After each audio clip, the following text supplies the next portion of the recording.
Sa isinagawang TODA Empowering Training kamakailan sa Rosales, Pangasinan, pinagtibay ang ugnayan ng mga LTO, pulis at ng Tricycle Operators Drivers Association o TODA. Layunin nitong matamasa ang tagumpay sa daang matuwid. Sa tulong po ng ating buong may kapali, naniniwala po ako na wala pong imposible sa daang matuwid.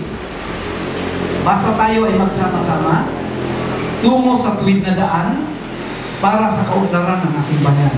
Sa anumang lagay ng panahon, ang mga tricycle driver ay makikita sa lansangan. Tinitiis ang init ng araw, lamig ng gabi at kahit sa panahon ng bagyo, di alintana ang panganib maihatid lang ang ating mga kababayan sa kanilang pupuntahan. Patunay na kahit sa panahon ng kalamidad, sila ay maaasahan. Sakripisyong di matatawaran at isang magandang halimbawa sa matuwid na daan. Ito po yung tuwid na daan na dapat nating tularan, dapat nating gawin para sa uunlad ng ating bayan.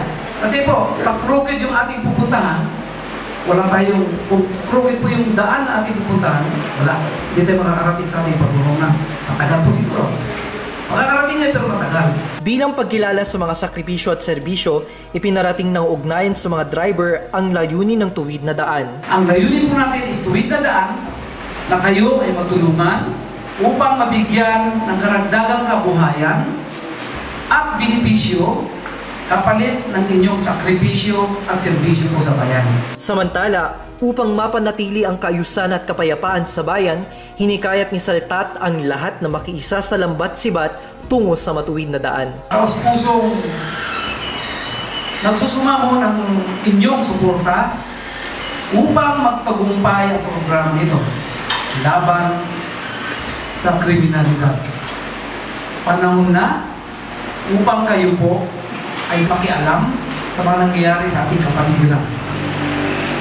Kung hindi ngayon, kailan pa?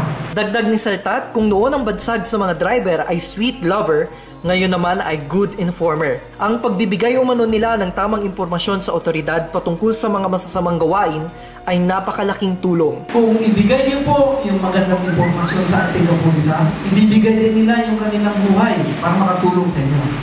Halimbawa, doon sa tuga namin, maraming kulurong. So, i-call namin sa mga LTO, sa mga kapulisan. So, kasi lugi naman kami. Halimbawa, kami ang nakaresto, sila hindi. Mga may lisensya kami, sila wala. Louie de la Vega, Pangasinan Watch.